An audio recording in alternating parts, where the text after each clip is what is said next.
በኢትዮጵያ ጉዳይ ያዘችው የተዛባ አመለካከት የአሜሪካ የውጭ ጉዳይ መስሪያ ቤት ኃላፊ አንቶኒ ብሊንከን በአፍሪካ ሀገራት ያደረጉ ባለው ጉብኝት ላይ ጭምር ዳግም እየተንጸባረቀ መሆኑን ተገለጸም።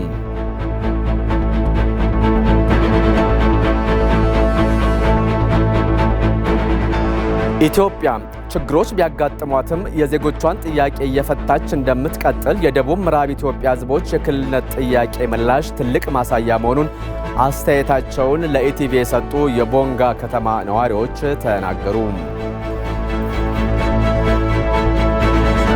ቴሌቪዥን የሰዓቱን ዜና ይዘን ቀርበናል። በያላችሁበት ቦታ ሆናችሁ ራሳችሁንም ሌሎችንም ከኮሮና ቫይረስ እየጠበቃችሁ ከኛ ጋር እንደምትሆኑ እምነታችን ነው። ክቡራን ተመልካቾቻችን ኢቢሲ በተለያዩ ከተሞች ስቱዲዮዎች እንዳሉት ይታወቃል። አዲስ በጀመርነው የዜና አቀራረብ መሰረት ደግሞ የሰዓቱን ዜና የምናቀርብላችሁ ከዚህ ከአዲስ አበባ ስቱዲዮ እንደዚሁም በተጨማሪ ባህር ዳር ከሚገኘው ኢቢሲ ስቱዲዮ ይሆናል ማለት ነው። የባህር ዳር ስቱዲዮን ዜና ደግሞ ሮዛ መኮንን ለመምራት እየጠበቀችን ነው የምትገኘው። ከኛ ጋር ትሆኑ ዘንድ በአክብሮት እንጋብዛለን። ተመስገን በየነ ነኝ። ወደ መጀመሪያው ዜና ስናልፍ ጠቅላይ ሚኒስትር አብይ አህመድ በኢትዮጵያና በውጭ የሚገኙ ኢትዮጵያውያን እውነትን ለዓለም ለመግለጥ እያደረጉት ያሉት ተጋድሎ እጅግ የሚደነቅ መሆኑን ገለጹ። ጠቅላይ ሚኒስትር አብይ በማህበራዊ ትስስር ገጻቸው ባሰፈሩት መልእክት ይህ ጥንታዊ ሕዝብ ከሩቅና ከቅርብ ኃይሎች የተጋረጠበትን የህልውና ስጋት አንድ ሆነን ማሸነፍ እንችላለን ብለዋል። እንደ አድዋ ልጆች ኢትዮጵያን በጽናት ወደፊት እናሻግራለን ሲሉም መልእክታቸውን ቋጭተዋል።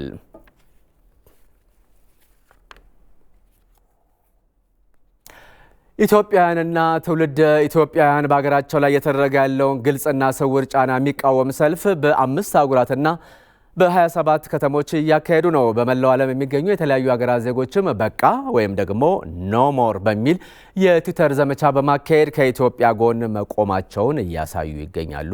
ይህን ጉዳይ የተከታተለው ሰለሞን ጸጋዬ ነው። Hey everybody, it is almost that time. #NoMore's global ጋዜጠኛ ሄርሜላ አረጋዊ በኢትዮጵያ ላይ የሚደረገውን ጫና ለመቃወም በቃ በሚል ዓለም አቀፍ የትዊተር ዘመቻ መጀመሯን ትገልጻለች። In November, we say #NoMore. No more war in Ethiopia. No more false narratives that support killers versus victims. No more media lies. የጋዜጠኛ ሄርሜላ አረጋዊን የትዊተር ዘመቻ በመደገፍ በመላው ዓለም የሚገኙ የተለያዩ ሀገራት ዜጎች በኢትዮጵያ ላይ እየተደረገ ያለውን ግልጽና ስውር ጫና በመቃወም ከኢትዮጵያ ጎን መቆማቸውን በመግለጽ ላይ ናቸው። Aizone Ethiopia. Aizone Ethiopia. Aizone Ethiopia. Aizone Ethiopia. Ethiopia. Aizone Ethiopia. Aizone Ethiopia. Aizone Ethiopia. Aizone Ethiopia. Aizone Ethiopia. Aizone Ethiopia. No more new imperialism and colonialism in Africa. Solidarize with Ethiopia and the people of Ethiopia. I stand with Ethiopia. Join the No More movement now. Ethiopia is fighting an African war, a fight that could change Africa. I stand with Ethiopia. Join the No More movement. Ethiopia is fighting an African war, a fight that could change Ethiopia. Join the No More movement now. በተመሳሳይ በቃ በሚል መሪ ሐሳብ በተለያዩ ሀገራት የሚገኙ ኢትዮጵያውያንና ትውልደ ኢትዮጵያውያን ሰላማዊ ሰልፍ እያካሄዱ ነው። ኢትዮጵያ ላይ የሚደረገውን ጣልቃ ገብነት መቃወም የህወሓት የሽብር ቡድን በወረራቸው አካባቢዎች እየፈጸመ ያለውን ከጦር ወንጀል ጋር የሚስተካከል ኢሰብአዊ ድርጊት መቃወም፣ የምዕራባውያን ሚዲያዎች ሐሰተኛ ዘገባን መቃወምና ተዛማጅ ጉዳዮች በሰልፉ እየተስተጋቡ ያሉ መልእክቶች ናቸው። Ethiopia is sovereign. Ethiopia is sovereign. Respect that. You have to respect that. You have to respect all African nations. You have to respect black people. አቅም በፈቀደ መጠን እንደሚደግፉ ገልጸዋል። ኢትዮጵያን የሚደግፈው ሰልፍ በ5 አህጉር በ27 ከተሞች ነው እየተካሄደ የሚገኘው። Racism is not only አንዳንድ ምዕራባውያን በኢትዮጵያ የውስጥ ጉዳይ የሚያደርጉትን ጣልቃ ገብነት እንዲያቆሙ በተለያዩ የዓለም ሀገራት የሚገኙ ኢትዮጵያውያንና ትውልደ ኢትዮጵያውያን ባካሄዱት ሰላማዊ ሰልፍ ጠይቀዋል። ኢትዮጵያውያንና ትውልደ ኢትዮጵያውያኑ ባካሄዱት በዚሁ ሰላማዊ ሰልፍ አሜሪካና አንዳንድ ምዕራባውያን ሀገራት የኢትዮጵያን ሉዓላዊነት ሊያከብሩ ይገባል ብለዋል። ጌታቸው ባልቻ አሜሪካና ሌሎች አንዳንድ ምዕራባውያን ሀገራት አሸባሪውን የህወሓት ቡድን ከመደገፍ ይቆጠቡ፣ የኢትዮጵያን ጉዳይ ለኢትዮጵያውያን ይተዉና የውጭ ሚዲያዎች ሐሰተኛ መረጃዎችን ማሰራጨታቸውን ያቁሙ የሚሉት ኢትዮጵያውያንና ትውልደ ኢትዮጵያውያን በተለያዩ ሀገራት ባደረጓቸው ሰልፎች ያስተጋቧቸው ድምጾች ናቸው። በእስራኤል የሚኖሩ ኢትዮጵያውያንና ትውልደ ኢትዮጵያውያን በእስራኤል ጠቅላይ ሚኒስትር ናፍታሊ ቤኔት ጽሕፈት ቤት እንዲሁም በአሜሪካ ኤምባሲ ፊት ለፊት በመገኘት የአንዳንድ ምዕራባውያንን ጣልቃ ገብነት በመቃወም ድምጻቸውን አሰምተዋል።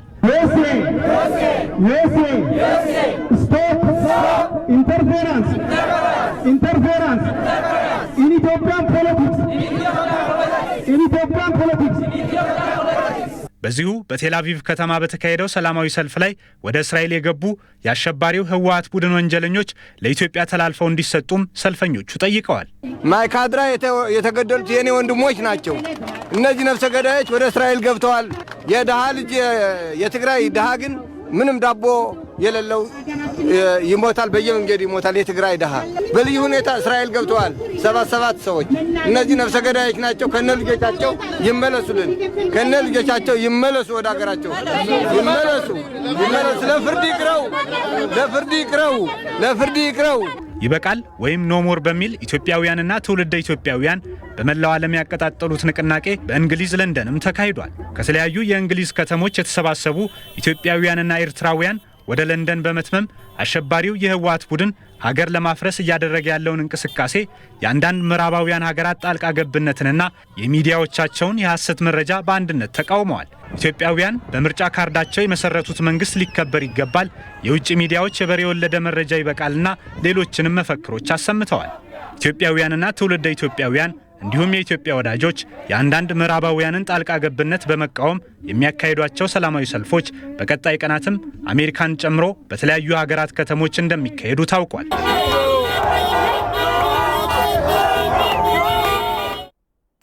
በዚሁ ጉዳይ ላይ በቀኑ የዜና ሰዓታችን ማብራሪያ የሰጡን የኢትዮጵያ ዲያስፖራ ኤጀንሲ የዲያስፖራ ዲፕሎማት የሆኑት አቶ ነቢዩ ሰለሞን ዛሬ በመላው ዓለም ይበቃል በሚል በተካሄደው ሰልፍ በኢትዮጵያ ላይ የሚፈጸሙ እኩይ ተግባራትና አላስፈላጊ ጫናዎችን ዓለም አቀፉ ማህበረሰብ እንዲገነዘባቸው ለማድረግ የተደረገ ንቅናቄ እንደሆነ ገልጸውልናል። ለዚህ ንቅናቄ ዋነኛ መነሻ የሚሆነው ቀደም ሲል የኢትዮጵያ መንግስት ተገዶ የገባበት ሕግን የማስከበር ዘመቻ አሁን ደግሞ እያካሄድን ያለነው የህልውና ዘመቻን መሰረት በማድረግ ነው። በዚህ ዘመቻዎች ዙሪያ አንዳንድ የምዕራባውያን መንግስታት እንደዚሁም ሚዲያዎች፣ የኤድ ተቋማት በኢትዮጵያ አቋም ላይ ኢፍትሐዊ የሆነ አቋም ይዘው ትክክል ያልሆኑ ወይም ደግሞ ህገወጥ ጣልቃ ገብነቶችን በግልጽ ሲያካሂዱ እነዚህ የዲያስፖራ እህቶቻችን ወንድሞቻችን ተመልክተዋል። ስለዚህም ቀደም ሲል ከፍተኛ የሆኑ ሰላማዊ ሰልፎችን ከኒውዮርክ እስከ ጄኔቫ በተለያዩ የዓለማችን ክፍል አካሂደዋል። እንደዚሁም ደግሞ በትዊተር ዲጂታል ፕላትፎርም የታገዙ ብዛት ያላቸው ዘመቻዎችን አካሂደዋል። እንዲሁም ደግሞ በየሚኖሩባቸው አገራት ለሚገኙ ባለስልጣኖቻቸው በኢሜይል፣ በስልክ፣ በግልጽ ደብዳቤዎችን በመጻፍ እንደዚሁም ቢሮዎቻቸው ድረስ በአካል በመሄድ ድምፃቸውን ለማሰማት ሞክረዋል። ነገር ግን እነዚህ ባለስልጣኖችም ሆኑ የምዕራባውያን ሚዲያዎች አንዳንዶቹ ይህንን ሰምተው በኢትዮጵያ ላይ ያላቸውን አቋም ሊያስተካክሉ አልቻሉም። ይልቁንም ተገቢ ያልሆነ ህገወጥ ጣልቃ ገብነታቸውንና ኢፍትሐዊ ጫናቸውን ቀጥለውበት ነው ያሉት። ስለዚህ እንደዚህ ከቀጠሉ በዋነኛነት በእኛ ብቻ መቆም የለበትም። የራሳቸው ዜጎች እንዲሰሙ በኢትዮጵያ ላይ በአፍሪካ ላይ እያካሄዱ ያሉትን ህገወጥ ጣልቃ ገብነትና ተገቢ ያልሆነ ኢፍትሐዊ አቋም ህዝቡም ማወቅ አለበት፣ መረዳት ማወቅ አለበት ብለው በመነሳት ለዛ ግንዛቤ መፍጠር እንዲችል የተፈጠረ ይኸው ይበቃል ወይም ኖ ሞር የተሰኘው ንቅናቄ አፍሪካዊ ይዘት እንዲኖረው የተደረገ መሆኑንና ለተፈናቃዮች ድጋፍ ለማሰባሰብም እየተሰራ መሆኑን ነው ዲፕሎማቱ አቶ ነቢዩ የተናገሩት። ንቅናቄው በዋነኛነት ከሰላማዊ ሰልፎቹ ወይም ደግሞ ጫና ከማሳደርም ባሻገር ደግሞ ፓን አፍሪካን ይዘት እንዲኖረው ለማድረግም እየሞከረ ነው ዲያስፖራው። በዚህም በተለይ ኢትዮጵያ የምትዋጋው አፍሪካዊ ጦርነት ነው። ኢትዮጵያ ማንበርከክ አፍሪካን ማንበርከክ ጭምር ነውና ተነስ የጥቁር ህዝብ የሚል ይዘትም ያለው ነው። በዚህም በአሜሪካ የሚገኙ አፍሪካ አሜሪካውያን፣ ካሪቢያንስ፣ አፍሪካን እህቶችን ወንድሞችን ከጎናችን ለማሰለፍ ያለመ ንቅናቄ ነው። ከዚህም በላይ ደግሞ በሶስተኛነት በተለይ ያው በአገራችን በተፈጠሩት ግጭቶችና ያው አሸባሪ ቡድን እያደረሰ ባለው ጥፋት የተፈናቀሉ ወገኖቻችንን ለመደገፍ ጭምር የገቢ ማሰባሰቢያ ፕሮግራሞችም ይካሄዳሉ። ይህን ለማገዝ ደግሞ የኢትዮጵያ ዲያስፖራ ኤጀንሲ ከኢትዮጵያ ንግድ ባንክና ቻፓ ፋይናንሻል ቴክኖሎጂስ ከሚባል አገር በቀል ተቋም ጋር አይዞን ኢትዮጵያ የሚል ፕላትፎርም በማዘጋጀት በአሁኑ ሰዓት እዚህ ስቱዲዮ እስከገባሁበት ሰዓት እንኳን 4155 የሚሆኑ ኢትዮጵያን ትውልድ ኢትዮጵያና የኢትዮጵያ ወዳጆች ድጋፍ በማድረግ $746,488 ሬዝ አድርገዋል በእነዚህ 2 ሳምንታት አካባቢና ንቅናቄው ከዚህም በላይ ከፍ ያለ ነው። ሀገርን በኢኮኖሚ በማንኛውም ተጽዕኖ እንዳትንበረከክ ለማድረግ ያለመ ጭምር ነው ማለት ይችላል።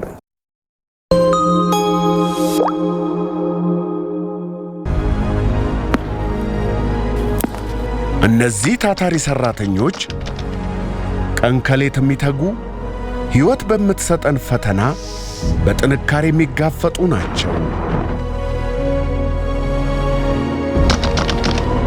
በላባቸው ጠብታ በቀጥታ መስመር የሚጓዙ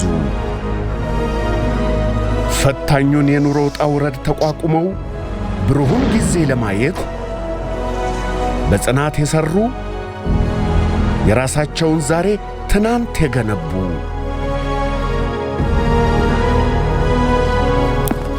ድካማቸው ፍሬ እንዲያፈራ ጥረታቸው በጥሪት እንዲታገዝ የማሸነፊያው ቁልፍ ከኛ ጋር ነው። እርሶስ ምን ያህል ይቆጥባሉ? የኢትዮጵያ ንግድ ባንክ ነገን የተሻለ ለማድረግ ዛሬን እንቆጥብ ይላል። የኢትዮጵያ ንግድ ባንክ ሁሌም የሚተማመኑበት ባንክ። በአዲሱ የዜና አቀራረባችን መሰረት እንግዲህ አሁን ደግሞ እዚህ አዲስ አበባ መደበኛ ስቱዲዮ ያለውን ዜና ገታ እናደርግና ወደ ባህር ዳር ኢቢሲ ስቱዲዮ ነው የምናመራው። ሮዛ መኮንን እየጠበቀች ነው። ሮዛ መቀጠል ትችያለሽ። አመሰግናለሁ። ጤና ይስጥልን። እንዴት አምሽታችኋል የተወዳችሁ ተመልካቾቻችን? ከኢትዮጵያ ቴሌቪዥን የባህር ዳር ስቱዲዮ ከሰዓቱ ዜናዎች ጋር ሮዛ መኮንን አብሬያችሁ ቆያለሁ። በያላችሁበት መልካም ጊዜ ይሁንላችሁ። አሸባሪው ህወሓት የሰላም አማራጮችን ሁሉ በመግፋት በሀገሩ ላይ ጦር የሰበቀ አሳፋሪና ብሪተኛ ኃይል መሆኑን የሰላም እናቶች ቡድን አባላት ተናገሩ። አሸባሪ ቡድኑ ሴቶች ላይ እየፈጸመ ያለው ኢሰብአዊ ድርጊት ታሪክ ይቅር የማይለው ዓለም አቀፍ ወንጀል መሆኑንም የቡድኑ አባላት ገልጸዋል። ራሄል ፍሬው በህዝብ እንቢተኝነት ከ4 ኪሎ የተወገደው ህወሓት በኩርፊያ መቀሌ በመሸገ ማግስት በድብቅ የነበረውን ሴረኝነት በይፋ አድርጎ በሽብር ተግባራት ላይ ተሰማራ። ሰላማዊ ዜጎችና የከፍተኛ ትምህርት ተቋማትን ደግሞ ማረፊያው አደረገ። ተማሪዎች ይበልጥ ሰለባ ሆኑ። ለትምህርት የላኳቸው ልጆቻቸው ደህንነት ያስጨነቃቸው እናቶች ከሁሉም ክልል በመውጣት የሰላም እናቶች ቡድንን በመመስረት ለሀገር ሰላም ልመና ወደ መቀሌ ያቀኑ።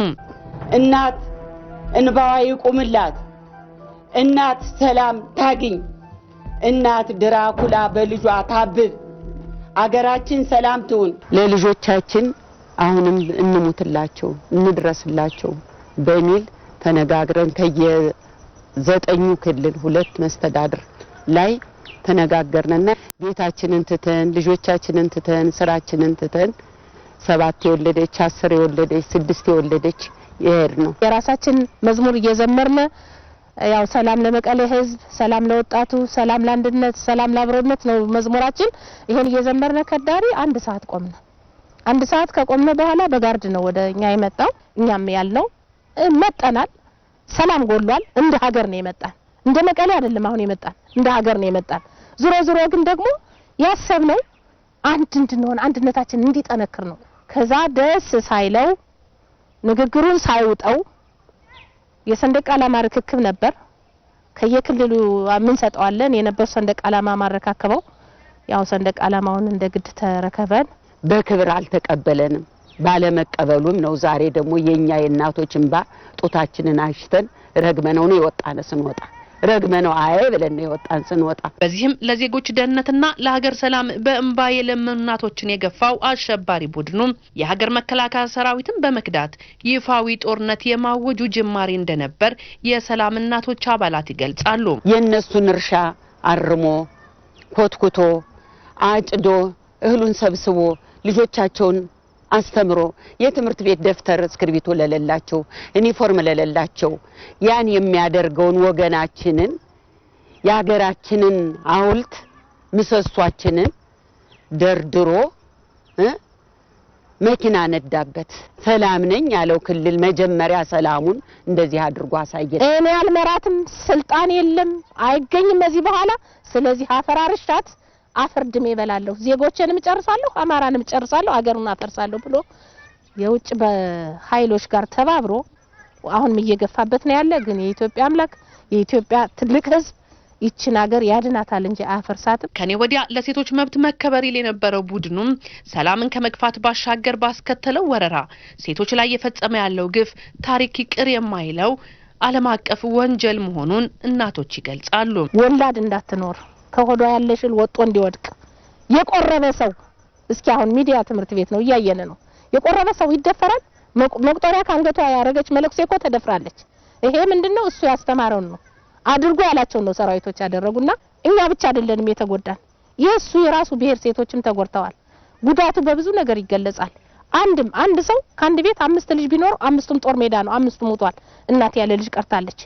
አገር ለምታ ነበር፣ ልማት ወድሟል። ኢትዮጵያ በልጆቿ ብርታት ከችግሮቿ ሁሉ በላይ ሆና የቀጠለች ሀገር ናት የሚሉት የሰላም እናቶች ቡድን አባላቱ ሀገር ተገዳ የገባችበትን የህልውና ዘመቻ በድል ታጠናቅቅ ዘንድ የእናቶች ሚና ጉልህ በመሆኑ ሁለንተናዊ ርብርብ እያደረጉ ስለመሆኑም ጠቁመዋል።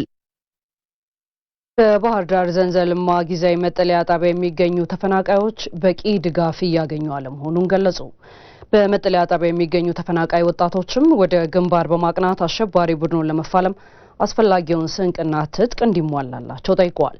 ሪፖርተራችን ይሄ ነው ዋጋቸው በመጠለያ ጣቢያው ተገኝቶ ተከታዩን ዘገባ አድርሶናል። ገበያነሽ ታደሰ ትባላለች። ከዋግ ኽምራ ዞን ጻግብጂ ወረዳ ተፈናቅላ በባህር ዳር ዘንዘልማ ጊዜያዊ መጠለያ ጣቢያ ትገኛለች። ገበያነሽ የ8 ወር እርጉዝ ሆና ነበር በአሸባሪውና ወራሪው ህወሓት ምክንያት ቀየዋን ለቃ እስከ ደሃና በእግሯ ለመሸሽ የተገደደችው። አሁን ላይ በመጠለያ ጣቢያው ውስጥ ሆና ልጇን መውለድ ብትችልም በመጠለያ ጣቢያው ውስጥ ያለው የድጋፍ ሁኔታ በቂ ባለመሆኑ በከፍተኛ ችግር ውስጥ እንደምትገኝ ትናገራለች። ችግር የምን ይርቄን ተባለ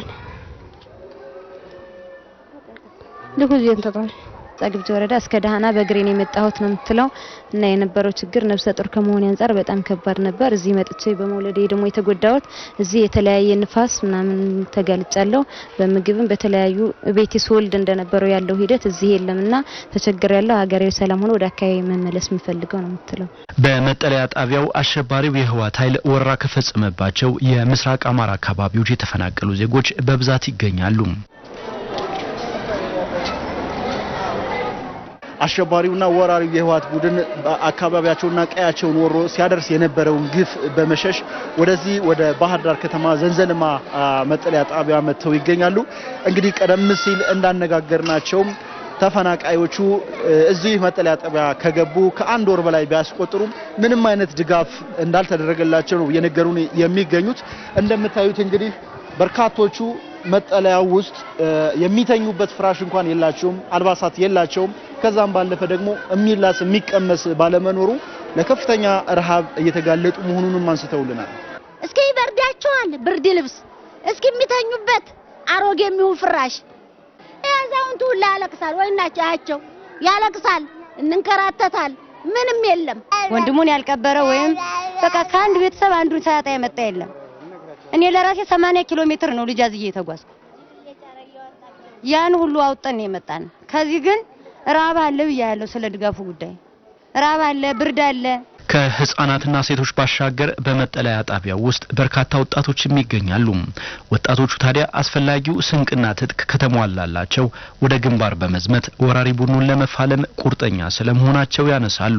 ወጣቱንም ስንቅና ትጥቅ ይሰጠው እንዘምታለን። በቃ ያለውን አቋም ነው። ሚስትና ልጆቻችንን ግን ይረከብልን መንግስት እንክብካቤ ያድርግልን። አሁንም አሸባሪውን ጁንታ ቡድን ለመግጠም ግንባር ለመግባት ምንም አይነት ድርድር የለብንም።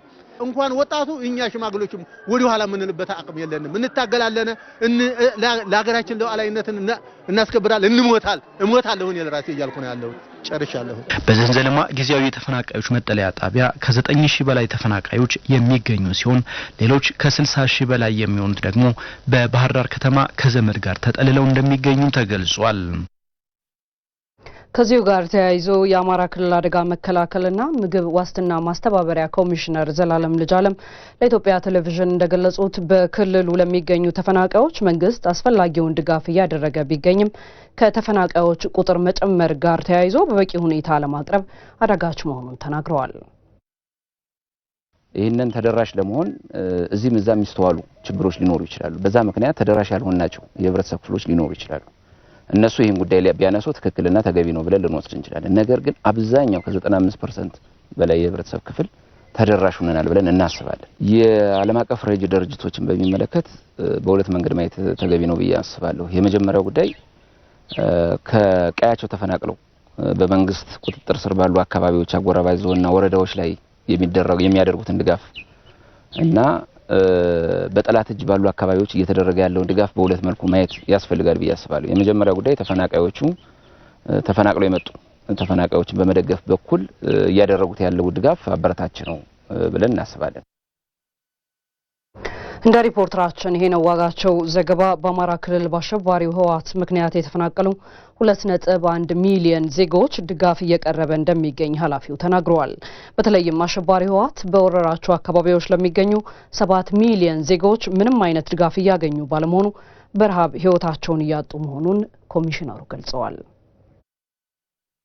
መሰረታዊ የሆነው ችግር ግን ጠላት የያዛቸው አካባቢዎች ላይ ነው። በዋነኛነት መንግስት እነዚህን አካባቢዎች ድጋፍ ሊያደርግ የሚችልበት ሁኔታ የለም። ምክንያቱም በጠላት የተያዙ ከመሆናቸው ነው አኳያ ማለት ነው። ስለዚህ የመንግስታዊ ያልሆኑ ድርጅቶችና የዓለም አቀፍ ተራድኦ ድርጅቶች እነዚህ አካባቢዎች ዓለም አቀፍ የሆነ መብት ስላላቸው ገብተው ድጋፍ ማድረግ ሰብአዊ ድጋፍ ማድረግ ነበረባቸው። በዚህ በኩል በተደጋጋሚ ውይይት ለማድረግ ተሞክሯል። ምንም አይነት ድጋፍ እያደረጉ አይደለም። ይሄ ባለመሆኑ ምክንያት በመድኃኒት እጦት ምክንያት እናቶች፣ አረጋውያን፣ ህጻናት እየሞቱ ያሉበት ሁኔታ ነው ያለ። ይሄ ባለመሆኑ ምክንያት በምግብ እጦት ምክንያት ቤታቸውን ዘግተው ሞተው የተገኙ የህብረተሰብ ክፍሎች አሉ። አጠቃላይ ከፍተኛ የሆነ ማህበራዊና ኢኮኖሚያዊ ቀውስ እየተፈጠረ ነው ያለው። ተመልካቾቻችን ከባህር ዳር ስቱዲዮ ዜናችንን በመከታተል ላይ ትገኛላችሁ። በባህር ዳር ከተማ ሰርጎ ገቦችን ለመከላከል የጸጥታ አካላትና ህብረተሰቡ ተቀናጅተው እየሰሩ ይገኛሉ። ሪፖርተራችን ይሄ ነው ዋጋቸው በከተማዋ የፍተሻ ኬላዎች ተገኝቶ የጸጥታ አካላቱን ፍተሻ ቃኝቷል። እንደሚከተለው ይቀርባል። አመሰግናለሁ። በአሸባሪው የህወሓት ቡድን በአሁኑ ሰዓት እንግዲህ በአማራና አፋር ክልሎች ላይ ወረራ በመፈጸም በንጹሃን ላይ አሰቃቂ ግፎችን እየፈጸመ ነው የሚገኘው። እንግዲህ የአሸባሪ ቡድኑን ወረራ ለመመከትና አጠቃላይ በሀገር ላይ የፈጠረውን የደቀነውን አደጋ ለመቀልበስ ደግሞ በሀገር አቀፍ ደረጃ በአሁኑ ሰዓት የአስቸኳይ ጊዜ አዋጅ ታውጇል። እንግዲህ በዚህ አሁን በምንገኝበት በባህር ዳር ከተማ የአስቸኳይ ጊዜ አዋጁን ተግባራዊ ለማድረግ ደግሞ ልዩ እንቅስቃሴዎች እየተደረጉ ነው የሚገኙት።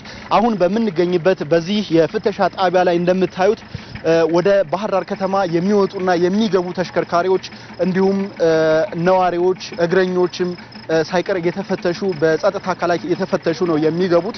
እንግዲህ በዚህ መስመር ላይ እንደምታዩቸው በርካታ ተሽከርካሪዎች መንገዱን ይጠቀማሉ፣ ወደ ባህር ዳር ያቀናሉ። እነዚህ ተሽከርካሪዎች ውስጥ ያሉ ተሳፋሪዎችም እንዲሁ በጸጥታ አካሉ እየተፈተሹ ማንነታቸው እየተለየ ማጣራት እየተደረገባቸው ነው ወደ ከተማዋ የሚገቡትና የሚወጡት ከከተማዋም የሚወጡት ማለት ነው። እንግዲህ በዚህ ፍተሻ በርካታ ህገወጥ ሰርጎ ገቦችም እንደተያዙና ለፖሊስ ተላልፈው እንደተሰጡ ምርመራም እየተደረገባቸው መሆኑን ነው ከፖሊስ ያገኘነው ማስረጃ የሚያመለክተው። አጠቃላይ የፍተሻ ስራውና የከተማ ጥበቃ ስራው ደግሞ በጸጥታ አካላት ብቻ አይደለም፣ በከተማዋ ነዋሪዎች የተቀናጀ ትብብር ጭምር ነው ይሄ የሚከናወነው። አጠቃላይ በዚህ በባህር ዳር ከተማ እንግዲህ አሁን ላይ በህልውና ዘመቻ የምንገኝ እንደመሆናችን ህብረተሰቡ በልዩ መልኩ የክልሉ መንግስትም ላስተላለፈው ጥሪ ምላሽ እየሰጠ ነው የሚገኘው። የመጀመሪያውና ቀዳሚው ጉዳይ በግንባር መዝመት ነው። እንግዲህ የከተማዋ ነዋሪዎች የሰለጠኑ አቅም ያላቸው በግንባር እየዘመቱ እየተፋለሙ ያለበትን ሁኔታ ማስተዋል እንችላለን። ከዛ ውጭ ደግሞ አካባቢያቸውንና ከተማቸውን የመጠበቅ ስራም እያከናወኑ ነው የሚገኙት። እንግዲህ በዚህ በባህር ዳር ከተማ የሰዓት እላፊ ገደብም ተጥሏል። እስከ 2 ሰዓት ብቻ ነው እንቅስቃሴ ማድረግ የሚቻለው። ሰሞኑን እንግዲህ በባህር ዳር ከተማ ላይ ሲደረጉ የነበሩ የስንቅ ዝግጅቶችንም ማንሳት እንችላለን። ህብረተሰቡ በግንባር አሸባሪ ቡድኑን እየተፋለሙ ለሚገኙ የጸጥታ ኃይሎች ስንቅ እያዘጋጀ በደረቅም በሌሎችም መልኩ ስንቆችን እያዘጋጀ ወደ ግንባር እየላከ ነው የሚገኘው። በአጠቃላይ እንግዲህ የባህር ዳር ከተማ ነዋሪ በዚህ መልኩ አሸባሪ ቡድኑን ለመፋለም የህልውና ዘመቻው እንዲሳካ በተለያየ መልኩ አስተዋጽኦ እያደረገ ነው የሚገኘው።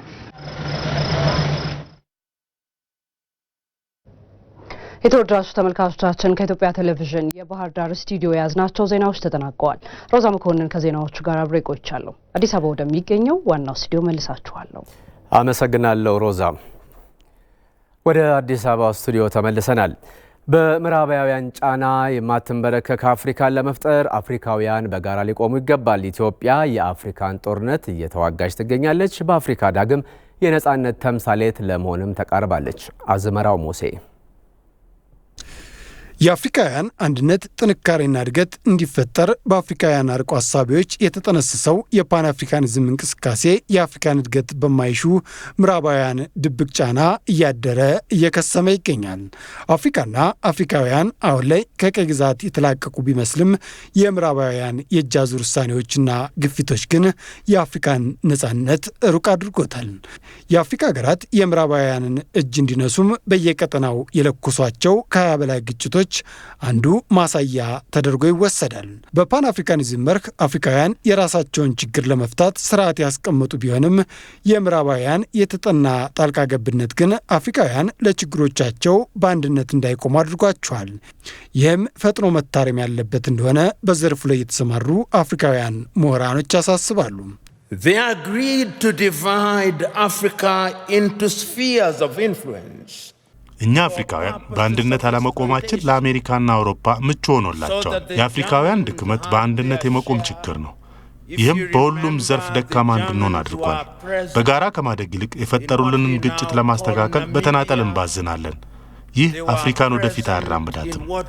ከጣልቃ ገብነት ተላቃ በአንድነት ላይ የተሰፋ የጋራ ልማት አፍሪካ ትሻለች። አፍሪካውያን ችግሮቻቸውን በራሳቸው እንዳይፈቱ እንቅፋት እየሆኑ ያስቸግሯቸው የምዕራባውያን ሀገራት የአፍሪካ የነጻነት ተምሳሌት በሆነችው ኢትዮጵያም አፍራሽ መረባቸውን ከዘረጉ ውለው አድረዋል።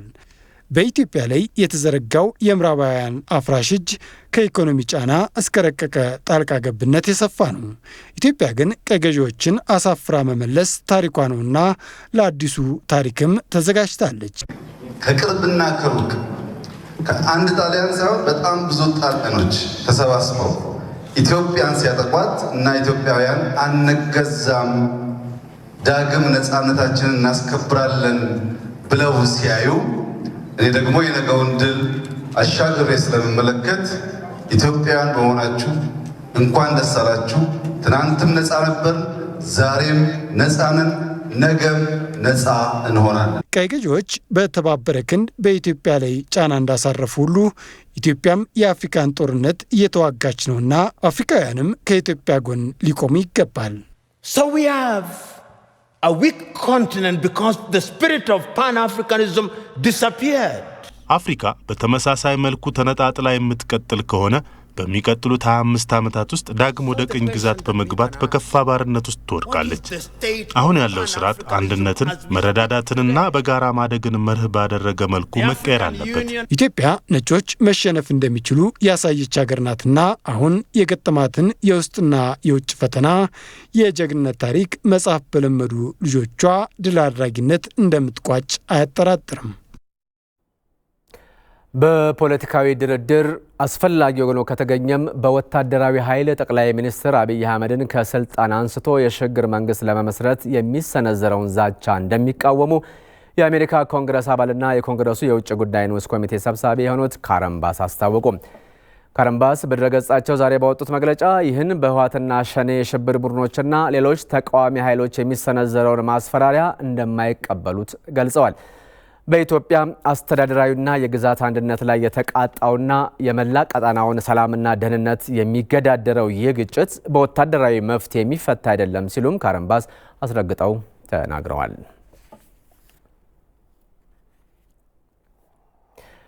ኢትዮጵያ አሁን ያጋጠማትን ችግር አስወግዳ ሰላምና ደህንነቷን ታረጋግጣለች ሲሉ ዴንማርካዊ ፕሮፌሰር ቶቢያስ ሃግማን ተናገሩ።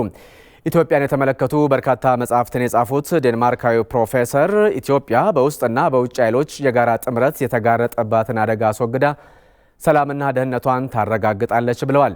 በስልጣን ላይ ያለው መንግስት ከፍተኛ ህዝባዊ ቅቡልነት ያለው በመሆኑ በአሸባሪው ህወሓት የተደቀነውን አደጋ መቀልበስ እንደሚችልም ነው ፕሮፌሰሩም የተናገሩት። አሁን ኢትዮጵያ የገጠማት ችግር ሊቢያ፣ የመንና ሶሪያ ካጋጠማቸው ችግሮች ይለያል ያሉት ፕሮፌሰር ቶቢያስ ሃግማን የኢትዮጵያ ችግር በራሷ የሚፈታ መሆኑንም ነው የገለጹት። የኢትዮጵያ መንግስትን በተመለከተ ሲናገሩም ከተጠቀሱት ሀገራት በአንጻሩ ህጋዊና ህዝባዊ ቅቡልነት ያለው እንዲሁም አቅም ያለው መንግስት መሆኑን ነው ያስረዱት። ኢትዮጵያን እንደ ሌሎቹ ሀገራት ቅኝ ያልተገዛች ሀገር መሆኗም ለየት እንደሚያደርጋትና ይህም ኢትዮጵያ በቀላሉ ወደ ቀድሞ ሰላሟ እንደምትመለስ ያስችላልም ነው ያሉት። የኢትዮጵያን መንግስት መደገፍ የሚገባቸው የውጭ ኃይሎች በተቃራኒው አሸባሪውን ህወሓት መደገፋቸውን ገልጸው ይህም ሊስተካከል እንደሚገባ ተናግረዋል። በኢትዮጵያ በአጭር ጊዜ ውስጥ ሰላም ማምጣት ከተፈለገ የኢትዮጵያን መንግስት መደገፍና ማገዝ ይገባልም ሲሉ ፕሮፌሰሩ ተናግረዋል። አሸባሪ ህወሓት ስልጣን ላይ በነበረበት ባለፉት 27 ዓመታት በኢትዮጵያ ከፍተኛ ኢሰብአዊ ድርጊቶች እየፈጸመ መቆየቱንም አስታውሰዋል። ይሁንና ምዕራባውያኑ የቡድኑን ኢሰብአዊ ድርጊት ወደ ጎን በማለት ለቡድኑ ድጋፍ ማድረጋቸው ተገቢ አለመሆኑን አብራርተዋል። ጠቅላይ ሚኒስትር አብይ አህመድ ወደ ስልጣን ሲመጡ ምዕራባውያኑ የጠቅላይ ሚኒስትሩን አጀንዳ ለማወቅ ከፍተኛ ፍላጎት ነበራቸውም ብለዋል። በሰሜኑ የሀገሪቱ ክፍል ጦርነት ከተቀሰቀሰ በኋላ ግን የምዕራባውያኑ አካሄድ መቀየሩን ጠቁመው ለዚህም አሸባሪ ህወሓት ከውጭ ኃይሎች ጋር ያለውን ቁርኝት በምክንያትነት ጠቅሷል። አሸባሪ ህወሓት ከነዚህ ዓለም አቀፍ ማህበረሰብ አባላት ጋር ያለውን ወዳጅነት በመጠቀም የተሳሳተ መረጃ በማስተላለፍና የመንግስት ስም እንዲጠለሽ እየሰራ ይገኛልም ብለዋል። የሐሰት ትርክቱን ለመቀየርና ለዓለም አቀፉ ማህበረሰብ ያለውን እውነታ ለማስገንዘብ የኢትዮጵያ መንግስት የዲፕሎማሲ ስራውን ማጠናከር እንዳለበትም ነው ፕሮፌሰር ቶቢያስ የጠቆሙት። ምዕራባውያን ሀገራት በአፍሪካ የውስጥ ጉዳይ የሚያደርጉት ጣልቃ ገብነት የሀገራቱን ሉዓላዊነት የሚያኮስስ መሆኑን ጠቁመው ኢትዮጵያ ይህንን መፍቀድ እንደሌለባት ኢትዮጵያን የተመለከቱ በርካታ መጻሕፍትን የጻፉት ዴንማርካዊ ፕሮፌሰር ቶቢያስ ሃግማን አሳስበዋል። ዘገባው የኢዜአ ነው። የአሜሪካ መንግስት በዲሞክራሲያዊ መንገድ የተመረጠውን የኢትዮጵያ መንግስት መደገፍና ኢትዮጵያ ላይ ማዕቀብ ከመጣል መቆጠብ አለበት ሲሉ አሜሪካዊቷ ሜሊሳ ዳቢ ተናገሩ። በኢትዮጵያ ታሪክ ለመጀመሪያ ጊዜ በህዝብ ዲሞክራሲያዊ ተሳትፎ በተካሄደ ምርጫ ወደ ስልጣን የመጣው የኢትዮጵያ መንግስት ላይ ማዕቀብ መጣል ተገቢም ፍትሐዊም አይደለም ብለዋል። አሜሪካውያኖች ኢትዮጵያን ይወዳሉ፣ ነገር ግን በኢትዮጵያ ያለውን ነባራዊ ሁኔታ መረዳት የሚችሉበት ትክክለኛ መረጃ እያገኙ አለመሆኑንም ዳቢ ጠቅሷል። ሲኤንኤን፣ ቢቢሲ፣ አልጀዚራ እና ሌሎችም ዓለም አቀፍ የዜና አውታሮች ኢትዮጵያን በተመለከተ የሐሰት መረጃ እያስተላለፉ መሆኑንም ተናግረዋል። በዚህም የተነሳ ወደ ኢትዮጵያ ለመምጣት ሰግተው እንደነበር ገልጸው ወደ ኢትዮጵያ ከመጡ በኋላ ግን ሚዲያዎቹ ያሰራጩት መረጃ ትክክል አለመሆኑን መረዳታቸውን ተናግረዋል። አሸባሪው የህወሓት ቡድን በርካታ ኢሰብአዊ ድርጊት መፈጸሙንና አገሪቷ ሰላም እንዳይኖራት የሚሰራ መሆኑን ጠቁሞ ምዕራባውያኑ ሀገራት ከአሸባሪው ቡድን ጋር መቆማቸው ግርምት እንደጫረባቸውም ተናግሯል። በመሆኑም ምዕራባውያኑ አሁን የያዙትን የተሳሳተ አቋም በመቀየር የኢትዮጵያን ህጋዊ መንግስት መደገፍና ህወሓትም አሸባሪ ቡድን መሆኑን መቀበል አለባቸው ብሏል። ኢትዮጵያና አሜሪካ የቆየ ጠንካራ ወዳጅነት ያላቸው ሀገራት በመሆናቸው ይኸው ተጠናክሮ መቀጠል እንዳለበትም ሜሊሳ ዳቢ መናገራቸውን ኢዜአ ዘግቧል። አሜሪካ በኢትዮጵያ ጉዳይ የያዘችው የተዛባ አመለካከት የአሜሪካ የውጭ ጉዳይ መስሪያ ቤት ኃላፊ አንቶኒ ብሊንከን በአፍሪካ ሀገራት እያደረጉ ባለው ጉብኝት ላይ ጭምር ዳግም እየተንጸባረቀ መሆኑ ተገለጸ። የአሜሪካና የምዕራባውያን ጫና የሚፈለገውን ውጤት ባለማምጣቱ የተነሳ አሜሪካንን ለቀጣይ እርምጃ እንዳነሳሳት ጉብኝቱ አንዱ ማሳያ መሆኑም ነው የተገለጸው። ቴዎድሮስ ታደሰ በጅግጅጋ ዩኒቨርሲቲ ከሚገኙ የሕግ መምህር ጋር ቆይታ በማድረግ ጉዳዩን አስመልክቶ ተከታዩን ዘገባ አዘጋጅቷል። ከሰሞኑን የአሜሪካው የውጭ ጉዳይ መስሪያ ቤት ኃላፊ አንቶኒ ብሊንከን በኬንያ ቆይታቸውም ኢትዮጵያን የተመለከቱ ርዕሰ ጉዳዮች በማንሳት የተወያዩ ሲሆን በውይይታቸው ላይ ያነሱት ሀሳብም አሜሪካ አሁንም ስለ ኢትዮጵያ ያላትን የተሳሳተ አቋም ቁልጭ አድርጎ ያሳየ ነበር ማለት ይቻላል። በጅጅጋ ዩኒቨርሲቲ የሕግ መምህር የሆኑት ሙክታር ኡስማን ጉዳዩን አስመልክቶ ከኢቲቪ ጋር ባደረጉት ቆይታም ኃላፊው በአፍሪካ ከሚገኙ ሀገራት መካከል ለጉብኝታቸው 3ቱን ሀገራት የመረጡበትን ምክንያት ያስረዳሉ። ሴክሬታሪ አንቶኒ ብሊንከን 3 ሀገሮችን መርጠዋል። 3ቱ ሀገሮች ናይጄሪያ፣ ኬንያና ሴኔጋል ናቸው። እንግዲህ እነዚህ ሀገራት በባለ ሲመት ላይ መተው የኢትዮጵያን መንግስት የደገፉ ከኢትዮጵያ መንግስት ጋር የሚቆሙ ኢትዮጵያን እንደ እናት የወሰዱ አፍሪካን ነጻ በማውጣት ከአፍሪካ ህዝብ ጋር ጎን ሆና እንደ ሀገር እንዲንቀሳቀሱ በህብረት ይዛ ኢትዮጵያ ትልቅ ውለታ እንደዋለችላቸው የመሰከሩ ሀገራት ናቸው። እነዚህን ሀገራት ሄደው በፖሊሲ ለመጠምዘዝና አጌንስት ኢትዮጵያ ለማድረግ ነው። በተለይ በምዕራባውያን ሚዲያ አሸባሪው የህወሓት ቡድንን አዲስ አበባ ለማስገባት የተደረገው ሙከራ ህልም መሆኑን የተረዳቸው አሜሪካ ለሌላ እርምጃ እንዲያመቻት ጉብኝቱን አሁን ላይ ማድረጓን እንደመረጠች የሚገልጹት መምህሩ ኢትዮጵያን በተለመደ መንገድ ማንበርከክ አይቻልም ብለዋል። ለዚህም የአስቸኳይ ጊዜ አዋጁ የነበረው ሚና የጎላ በመሆኑ ከዚህ በኋላ የሚሰነዘሩ ጥቃቶችን ለመከላከል የአዋጁን አተገባበር ማጠናከር ይገባልም ብለዋል። ዛሬ በኢትዮጵያ ህዝብ የተመረጠ መንግስት አለ። ዲሞክራሲው እየተሻሻለ ሄደ። ስለዚህ ይሄ አስቸኳይ አዋጅ በቅጡ ተተግብሮ የሚጠረጠሩ ሰዎች ተይዘው ፍተሻው ዝም ብሎ የማስመሰል ፍተሻ ለግብር ውጣ ፍተሻ መሆን የለበትም። ይሄ ሀገር የማዳን ፍተሻ መሆን ያለበት። ሴሎች በየከተሞች ውስጥ አሉ።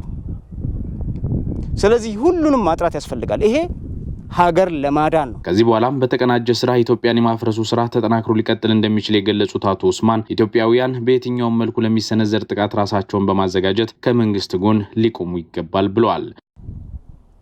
የተረጋጋውን የኢትዮጵያ መንግስት በጩኸት በሚዲያ ካምፔን በፌክ ኒውስ ለመገልበጥ የሚደረግ ጥረት ኢትዮጵያውያንን ሀገር ለማሳጣት ሊትራሊ ሀገር ለማሳጣት ሀገር ለመቀማት የሚደረግ ርብርብ ነው። የኢትዮጵያ መንግስት እና ህዝብ የማንኛውም የውጭ ጦር ቢመጣ ምን ሊያደርገው እንደሚችል ያውቃሉ። እነሱ ግን ለመፈተሽ ያህል ነው። የተለያዩ ነገሮች አሁንም ይሞከራሉ። ስለዚህ እኛ ከህዝብ ጋር እና ከመንግስት ጋር ጸንተን በመቆም ራሳችንን ዲፌንድ ማድረግ መቻል አለብን። ከኢትዮጵያ ቴሌቪዥን በህወሓት የሽብር ቡድን የግፍ አገዛዝ ተገፍተው የተሰናበቱና በጡረታ ከተቋሙ የለቀቁ የቀድሞ ሰራተኞች ልምዳቸውንና እውቀታቸውን ለማካፈል ዝግጁ መሆናቸውን ገለጹ። የኢቢሲ ዋና ስራ አስፈጻሚ ፍስሐ ይታገሱ የኢቢሲ የቀድሞ ሰራተኞች ተቋሙ የጀመረውን የማሻሻያ ስራዎች እንዲያሳኩ አይነተኛ ሚና ሊጫወቱ ይችላሉ ብለዋል። ሰለሞን ጸጋይ በህወሓት የሽብር ቡድን የግፍ አገዛዝ ከኢትዮጵያ ቴሌቪዥን ተገፍተው የወጡና በጡረታ ተቋሙን የለቀቁ የኢትዮጵያ ቴሌቪዥን የቀድሞ የሥራ ባልደረቦች ከተቋሙ ጋር በቀጣይ በትብብር ለመስራት የሚያስችል ውይይት አድርገዋል። የተቋሙ የቀድሞ ሰራተኞች የህወሓት የሽብር ቡድን በሐሳብ የተለዩትን በአንድ መስመር ደብዳቤ ከስራ ያባረር እንደነበርና ከጡረታ የወጡትም ቢሆን አስተዋሻተው እንደነበር ገልጸዋል። አሁን ላይ ተቋሙ ልምዳቸውንና እውቀታቸውን ለመጠቀም መፍቀዱ የሚደነቅ ነው ብለዋል። እንዲህ ጠርቶ በማናገሩና እንትን በማለቱ ትልቅ ደስታ ነው የሚሰማን። በጣም ያላገኘነውን እስከዛሬ እንትን ያልተባልነውን ነው። ለምን እኛ ስንወጣ በአንድ መስመር ደብዳቤ ነው የተባረር ነው። ስንባረር ከመጀመሪያ ዙር ላይ በደህንነት በምናምን ተብለው የተባረሩ ነበሩ፣ የኛ ሲኒየር የነበሩ ሰዎች። ሁለተኛ እኛ በ86 ስንባረር ደግሞ በአንድ መስመር ደብዳቤ እረፍት ወስዳችሁ ጠብቁ ተብለን ነው በዛው የተሰናበት ነው። ስለዚህ ይሄ ድርጅት እንዲያስታውሶ አሁን ለምንፈልገው ነገር እሱም እንዲያግዘን እኛም እንድናግዘው በሚፈለገው መልኩ በሙያችንም ይሁን በሌላም እንትን ለማገዝና እንትን ለማድረግ ጥረት እናደርጋለን።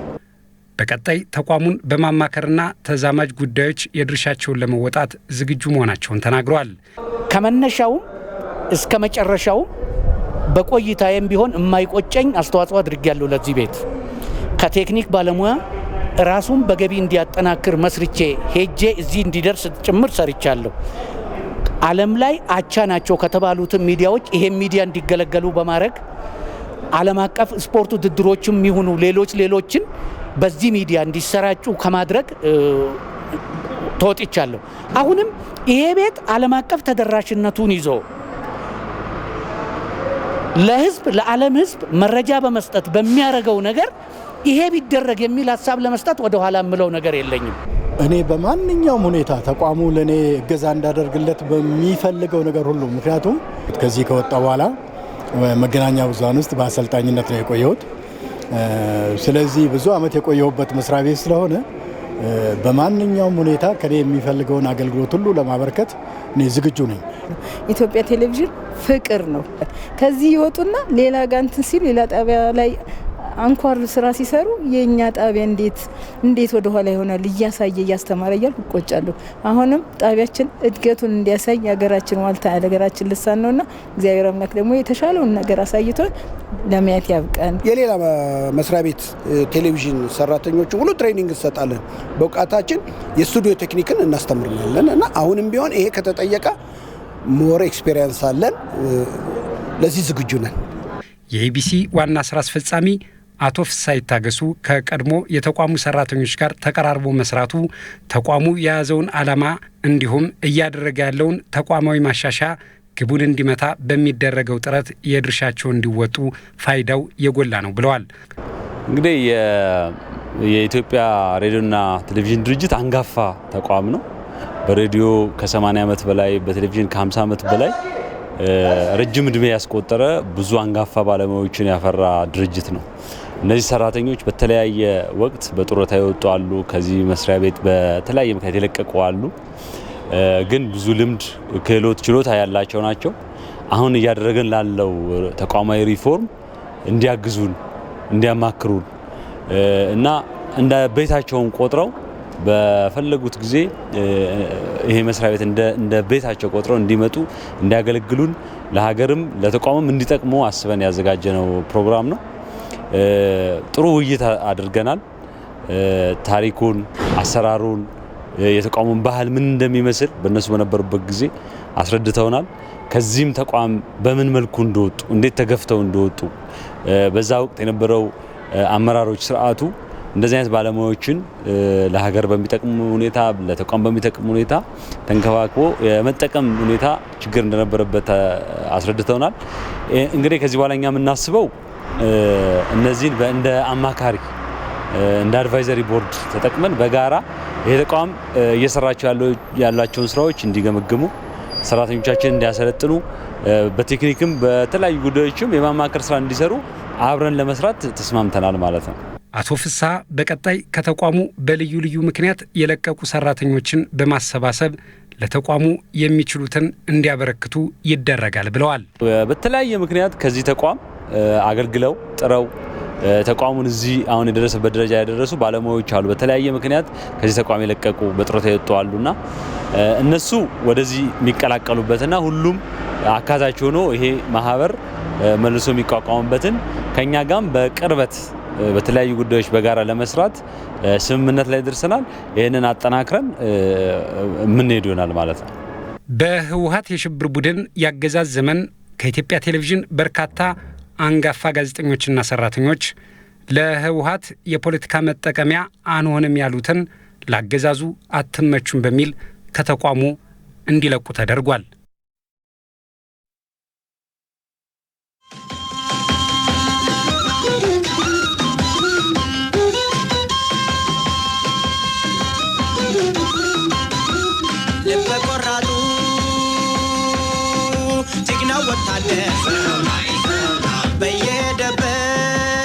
በየሄደበት የማሳፍር ጥንትም አሁንም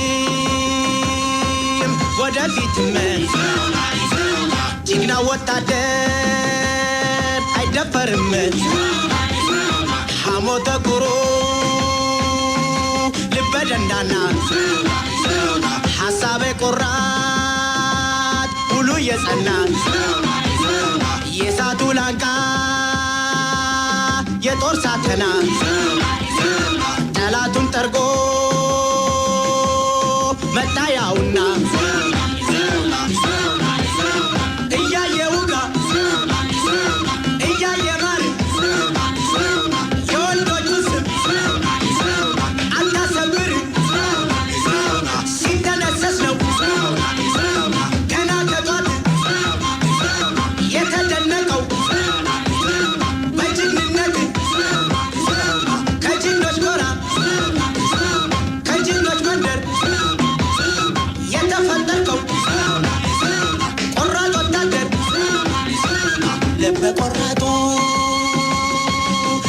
ወታደር ልብ ቆራጡ ጀግና ወታደር ልብ ቆራጡ ጀግና ወታደር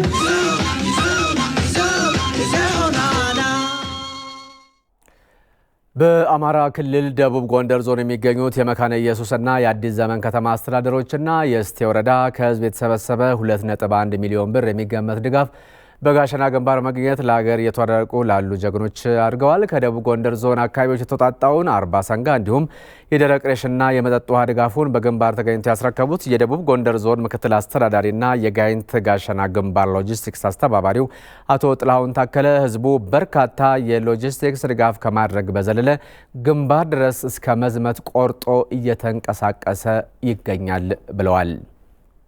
መላው የህብረተሰባችን ክፍል ወደ ግንባርን በመንቀሳቀስ በየበኩሎችም ስልጠናዎችን በማድረግ በጠላት ላይ የኦፕሬሽንና የውትድርና ሙያዎችን በርካታ ልምምዶችን እያደረገ ያለበት ሁኔታ ነው ያለው። መላ ህብረተሰባችን በዚህ ልክ የኋላ ደጅነቱን በማረጋገጥ ለመከላከያ ኃይላችን፣ ለልዩ ኃይላችንና ለህዝባዊ ሰራዊታችን ፋኖም ጭምር አስፈላጊውን የሎጂስቲክስ ድጋፍ እያደረገ ይገኛል። በሪፖርተራችን ኮሰን ብርሃኑ ዘገባ መሰረት በጋሸና ግንባር የተደረገውን ድጋፍ የተረከቡት የ501 ኮር ሎጂስቲክስ አስተባባሪ ኮሎኔል አቦ መረጭ ህዝቡ በዚህ ልክ ደጀንነቱን ማረጋገጡ ለሰራዊቱ ትልቅ ሞራል እንደሆነው ነው ያረጋገጡት። እየተደረገልን ያለው በደቡብ ጎንደር ህዝብ እና መምህራን፣ ተማሪዎች እያደረጉልን ያለው ድጋፍ በመከላከያና በራሴ በግንባሩ ስም ላመሰግን እወዳለሁ። በመጀመሪያ ደረጃ ህዝቡ እያደረገልን ያለው ድጋፍ ለኛ ደጀን ነው፣ መከታችን ነው። እስካሁን እያደረገን ያለው አሁንም እየቀጠለን ያለው። ስለዚህ ያለው ህዝቡ ሞራልና ድጋፉ ለመከላከያ ሰራዊታችን የጀርባ አጥንት ነው። በሁሉ ነገር እየተደረገልን ያለው ነው። እስካሁን በዚሁ እንዲቀጥልልን እንፈልጋለን። ስለዚህ እኛ ደግሞ ለመስዋዕትነት ዝግጁ መሆናችንን በዚህ ለመግለጽ እወዳለሁ። የአዲስ አበባ አስተዳደር የትምህርት ቢሮ በከተማዋ ካሉ መምህራንና የትምህርቱ ዘርፍ አካላት ጋር ሲያደርገው የነበረውን ተከታታይ ውይይት አጠናቀቀ። ውይይቱ በወቅታዊ የኢትዮጵያ ሁኔታ ላይ ያተኮረ ሲሆን መምህራንና የትምህርቱ ዘርፍ ተዋናዮች ተገቢውን መረጃ እንዲያገኙ ተመሳሳይ ግንዛቤም እንዲፈጠር ታስቦ የተካሄደ ነው። በዛሬው ዕለት በማጠቃለያው በተደረገ ውይይት ላይ ከ2500 በላይ መምህራን ተሳትፈዋል። መምህራን አሁን ኢትዮጵያ የምትፈልገውን ጥያቄ ለመመለስ ከሚሰሩት የመማር ማስተማር ስራ ባሻገር ለሀገር ቅድሚያ ሰጥተው እስከ ሕይወት መስዋዕትነት ለመክፈል መነሳታቸውን ነው በውይይቱ ላይ የገለጹት። ስሜቱ ያላቸው መታገል የሚፈልጉ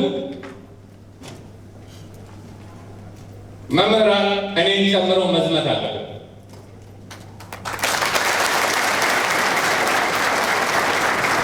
በምንም ተአምር ህይወቴ እያለ ኢትዮጵያ ስትበታተን ማየት አልፈልግም፣ አያስፈልገኝ፣ ይበቃኛል። የነሱ ጽናት የሌለው ህዝብ አይሻገርም። ጽናት የሌለው ህዝብ አገሩን አያድንም። ስለዚህ እኛ ኢትዮጵያውያን ማድረግ ያለብን ከዳር እስከ ዳር ቀፎው እንደተነካ ንብ በመረባረብ ይችን አገር የማዳን እጣ ፈንታ አሁን እኛ እጅ ላይ ወጥቋል። ወደ ህልውና ዘመቻው እንዲቀላቀል በየትምህርት ቤቱ ፎርማት አዘጋጅታችሁ ብትልኩልንና ለዛ ተሳታፊ ብንሆን ለሀገራችን እንዲህ ለምንተነፍስባት ለምንናገርባት ሀገራችን የቻልነው ሁሉ አስተዋጽኦ ብናደርግ እኔ በበኩሌ ህይወቴን ለመስጠት ዝግጁ ነኝና ይሄን ነገር ብታመቻቹልን እላለሁኝ። ክብር ለጀግኖቻችን፣ ለልዩ ኃይል፣ ለምንሻና ለመከላከያ እናለን። ውይይቱ የተነሳለትን ዓላማ አሳክቷል ያሉት የአዲስ አበባ ትምህርት ቢሮ ኃላፊ ዘላለም ሙላቱ መምህራኑ በተነሳሽነት የተጓደሉ መምህራን ቦታ ክፍት የሆኑ የትምህርት አይነቶችን ሸፍነው ለመስራት ከዛም ባለፈ እስከ ግንባር ለመዝመት ያላቸውን ሞራል የገለጹበት መድረክ እንደነበረም ነው የተናገሩት። አጠቃላይ ኢትዮጵያ ያለችበትን ሲናሪዮ ወይም አውድ እንዲረዱት፣ እንዲገነዘቡት በዚህ ውስጥም ሚናቸውን እንዲጫወቱ የሚያስችል ግንዛቤ የፈጠረ መድረክ ሆኖ ነው ያገኘ ነው። እንግዲህ ከተሳታፊዎችም እናንተም እንደሰማችሁት በጣም ቁጭት የተቀላቀለ ሚናችን በጣም ከፍተኛ እንደሆነ የትምህርት ማህበረሰቡ ሀገር ያለችበትን ነባራዊ ሁኔታ ከመድረኩ በላይ በመረዳት ከመድረኩ በላይ ቁጭት በመሰማት ከአመራሩ በላይ እነሱ አስፈላጊ እንደሆኑ የገለጹበት እየታገልን እናስተምራለን፣ ሀገር እያደንን ትውልድ እንገነባለን የሚል ቁርጠኝነት ከመምህራኖቻችን እጅግ በጣም ተስፋ በሚሰጥ መልኩ ሰምተናል። በአዲስ አበባ በአንድ ግለሰብ የሸቀጣ ሸቀጥ መደብር ውስጥ ተቀጣጣይ ቁሳቁሶችና ኬሚካሎች በፍተሻ ተያዙ። የአዲስ አበባ ፖሊስ ኮሚሽን ለመገናኛ ብዙሃን በላከው መግለጫ እንዳስታወቀው ተቀጣጣይ ቁሳቁሶችና ኬሚካሎችን፣ ሸቀጣ ሸቀጦችን እንደ ሽፋን ተጠቅሞ በመደብር ውስጥ ደብቆ የተገኘው ግለሰብ በአሁኑ ወቅት ነዋሪነቱን በሳዑዲ አረቢያ ያደረገ አቶ መሐመድ ሐሰን የተባለ ግለሰብ መሆኑን ጠቅሷል። ግለሰቡ ከሀገራዊ ለውጡ በፊት ለሽብርተኛው ህወሓት በርካታ ገንዘብ በመላክ ከጁንታው አመራሮች ጋር የጥቅም ትስስር በመፍጠር ተቀጣጣይ ማቴሪያሎችና ኬሚካሎች ችርቻሮ ንግድ በሚል ፍቃድ አውጥቶ ሲንቀሳቀስ እንደነበር ያስታወቀው የአዲስ አበባ ፖሊስ ኮሚሽን ግለሰቡ ይህንን የንግድ ፈቃዱን ከሀገራዊ ለውጥ በኋላ ደግሞ የሸቀጣ ሸቀጥ ችርቻሮ ንግድ በሚል ቀይሮ ሲንቀሳቀስ የቆየ መሆኑን አመልክቷል። የደህንነትና ጸጥታ አካላት ጉዳዩን በጋራ ሲከታተሉ ከቆዩ በኋላ የግለሰቡ የሸቀጣ ሸቀጥ ችርቻሮ ንግድ መደብር በሚገኝበት በአዲስ አበባ በነፋስ ስልክ ላፍቶ ክፍለ ከተማ ወረዳ 5 ቀጠና 5 ተብሎ በሚጠራው አካባቢ በተደረገ ፍተሻ በርካታ ተቀጣጣይ ቁሳቁሶችና ኬሚካሎች መገኘታቸውን ኮሚሽኑ አስታውቋል። በአሁኑ ወቅትም መደብሩ እንዲታሸግ ተደርጎ በፖሊስ አባላት እንዲጠበቅ መደረጉን የአዲስ አበባ ፖሊስ ኮሚሽን በመግለጫው ላይ ጠቁሟል። በተያያዘ በአንድ ግለሰብ የቁጠባ ሂሳብ ደብተር ውስጥ ከነበረ 40 ሚሊዮን ብር ውስጥ 13 ሚሊዮን ብሩን በማጭበርበር አውጥተው ሲያዘዋውሩ የነበሩ ተጠርጣሪ ግለሰቦች መያዛቸውን የአዲስ አበባ ፖሊስ ኮሚሽን በላከው መግለጫ አስታውቋል። በዛሬው ዕለት ፍጹም ገብረ ክርስቶስ ገብረ ሚካኤል የተባለ የትግራይ ተወላጅ ኮድ 3 እና ታርጓ 25162 አማ በሆነች ሲንግል ካፕ ተሽከርካሪ የፋኖ ሰርቪስ በሚል ሽፋን እየተዘዋወረ የወገንን አስተላለፍ ለጠላት እያሳለፈ ሲሰጥ የነበረ በቁጥጥር ስር ዋለ። በሌላ ተልኮ ጎንደር ቀበሌ 14 በሚገኘው ገብርኤል ጋራጅ በሚባል ሞደፊክ በማሰራት 5000 የብሬን ጥይትና 2000 የክላሽ ጥይት እንዲሁም 1 ክላሽና 2 የብሬን አፈሙዝ ለቅማንት ኮሚቴ አሳልፎ ሊሰጥ ሲል ከተባባሪ በተገኘ መረጃ መሰረት ክትትል በማድረግ ከመከላከያ ጋር በመቀናጀት በተሰራ ኦፕሬሽን ደባርቅ ላይ ግለሰቡ በቁጥጥር ስር ማዋል መቻሉን ያገኘነው መረጃ ያመለክታል።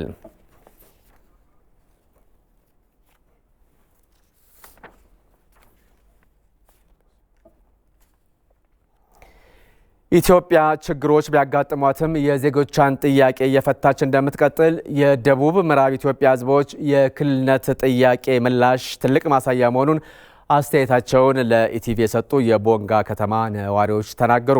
የምዕራብ ኦሞ፣ የቤንች ሸኮ፣ የካፋ፣ የዳውሮና የሸካ ዞኖች እንዲሁም የኮንታ ልዩ ወረዳ ነዋሪዎች መስከረም 20 2014 ዓ.ም በተካሄደው ህዝበ ውሳኔ የራሳቸውን ክልል ለመመስረት የሚያስችላቸውን ድምፅ ሰጥተዋል። በዚህ ውጤት መሰረትም 5ቱ ዞኖችና አንዱ ልዩ ወረዳ ከደቡብ ክልል ወጥተው የጋራ አንድ ክልል መመስረታቸውን በመደገፋቸው በኢትዮጵያ 11ኛ ክልል ይቋቋማል። በነገው ዕለትና እንደዚሁም ደግሞ ማክሰኞ በቦንጋ ከተማ በሚካሄዱ መርሃ ግብሮች የደቡብ ምዕራብ ኢትዮጵያ ህዝቦች ክልል መንግስት ይመሰረታል ተብሎ ይጠበቃል። በዚሁ ጉዳይ ላይ ታዲያ ሪፖርተራችን ንብረት የተሆነ የቦንጋ ከተማ ነዋሪዎችን አነጋግሯል። እንደሚከተለው ይቀርባል። አሁን ከፍተኛ ደስታ ነው በውስጣችን ያለው። መነቃቃቶችንም አምጥቷል። አሁን ይህ አካባቢ ካሽክሮፕ ኤሪያ ነው። ከፍተኛ ሀብት ያለበት አካባቢ ነው። ግን ይሄ ሀብት በተለያዩ አካላት ሲዛቅ ነው የነበረው እንጂ መልስ ሲያገኝ አይደለም። ጥያቄያችንን በአንድ በኩል መሬት ላይ አስቀምጠው የእኛን ኢኮኖሚ ሲዝቁ ነው የነበሩ። ይሄ መንፈስ ግን አሁን ዛሬ ላይ ተሰብሮ ለእኛ ዛሬ መልስ ሆኖልን እኛ ደግሞ ወደ ኢኮኖሚያችን ተመልሰን እንድናይ ትልቅ ሀሴት ነው በውስጣችን የፈጠረው። እኛ ዛሬ እንደ አዲስ እንደተወለድን ነው። ለሞቱት ነው የምናዝነው። ይህንን ሲጠይቁ ለነበሩ አባቶቻችን ይህን ሳያዩ በመሄዳቸው በእውነት በጣም ነው የምናዝነው። ለእኛ ደግሞ እንደገና እንደተወለድን ነው የምንቆጥረው። አሁን አብሮን ያለው መንግስት ጆሮ ስለነበረው ለእኛ ጥያቄ ሀገር እንዲህ ተወጥራ ባለችበት ሁኔታ ውስጥ ሆኖ ነው የህዝብን ጥያቄ የመለሰው። ከዚህ አንጻር ወደር የማይገባው ትልቅ ደስታ ውስጥ ነው ያለ ነው። እንደ ወጣት እጅግ በጣም ደስ ብሎኛል። እንዴት ደስታዬን መግለጽ እንዳለብኝ አላውቅም። በተለያየ መንገድ ህዝቦቻችን ወደ አዋሳ እየሄዱ በጣም ከፍተኛ ኪሎ ሜትር ነው የሚሄዱ። አሁን እግዚአብሔር ለአዲሱ የለውጥ መንግስት ከእግዚአብሔር ጋር ምስጋና እሰጣለሁ። ምክንያቱም እንደዚህ ያለ እድል ማግኘት እኮ ቀላል አይደለም። በጣም በእኛ ላይ የነበረው ጫና ብዙ ነበር። ልማት እድል አላገኘንም። ሰዎች ሄዶ ጉዳያቸውን ለማስፈጸም በጣም ችግር ነበረ። በጠየቅነው ጥያቄ መሰረት መንግስት ይህን እድል ሰጥቶን በክልልነት በደቡብ ምዕራብ ብሔራዊ ክልል መንግስት ተብሎ እንድናገኝ ይህን እድል ስለተሰጠን በጣም ነው የማመሰግነው። በእውነቱ ከሆነ ኢትዮጵያ አሁን ያለችበት ነባራዊ ሁኔታ ጥሩ አይደለም። እዛ ያሉ ወገኖቻችን በአንድ በኩል ችግር ውስጥ ነው ያሉት። እነሱን ታሳቢ ተደርጎ መንግስት ምንድነው እነዚህ አሸባሪዎች ተብሎ የተፈረጁ አካላትን እኛ ውስጥም አሉ እዚህ ውስጥ እነሱን የማጥራት ስራ ሰርጎ ገቦች ሊኖር ይችላል፣ የተለያየ ነገር ሊኖር ይችላል። እነሱን አጥርቶ የማውጣት ስራ የመጀመሪያው ቤት ስራ ይመስለኛል። ሌላው ደግሞ መንግስትን የመደገፍ ነው። ይህን ጥያቄ ለመለሰልን መንግስት ድጋፍ ያስፈልገዋል። አሁን እዛ አማራ በኩል ጦርነት አለ፣ በአፋር በኩል ጦርነት አለ። አገር ችግር ውስጥ ናት። ሀገር ሲኖር ነው አሁንም እኛ ክልሉን መመስረት የምንችለው። እኛ ብቻችን እዚህ ጋር ፌሽታ የምናደርገው ነገር የለም፣ የጋራ ሲሆን ነው። ስለዚህ እኛም ለሀገራችን ስለምናስብ አዲሱ መንግስት እነዚህን ችግሮች ውስጥ ገብቶ ታች ማህበረሰቡ ጋር አሁን ያሉ እየተሰገሰጉ አሉ የጁንታው ርዝራዦች እነሱን ከማጥራት አኳያ ትልቅ የቤት ስራ ይጠብቃሉ። ሴቶችም አሁን ለዚህ በጉጉት ተነስተው ሻይ ቡና ከማዘጋጀት ምግብ ከማዘጋጀት በደስታ አሁን በየሰፈሩ በየድንኳኑ በየቀበሌው እየሰሩ የራሳቸውን አስተዋጽኦ ስራ ከመስራት አንጻር በጉጉት እየጠበቁ ያለን እኛው ሴቶች በጣም ደስተኛ ነን ማለት ነው። ለዚህም በጣም ነው የምናመሰግነው። ሰዎች የራሳቸውን ዳኝነት ለማግኘት ሳይሄዱ የሚቀሩበት ጊዜ ሁሉ ነበረ፣ ከርቀት አኳያ ማለት ነው። ሁለተኛ ደግሞ የአካባቢውን ኢኮኖሚ በከፍተኛ ሁኔታ ሲጎዳ ነበር። ይሄ ክልል ርቀቱ አንደኛ የመንግስት ሀብት ይባክናል፣ ነዳጆች ይባክናሉ። ባለስልጣን ከዚህ እዛ ሲሄድ ከፍተኛ የመንግስት ወጪ ነው የሚያደርገው ከሹፌሩ ጭምር ማለት ነው። ይሄንን ለኛ አሁን እየቀረፈ ነው ያለው። ይሄም አንድ ትልቅ ድል ነው።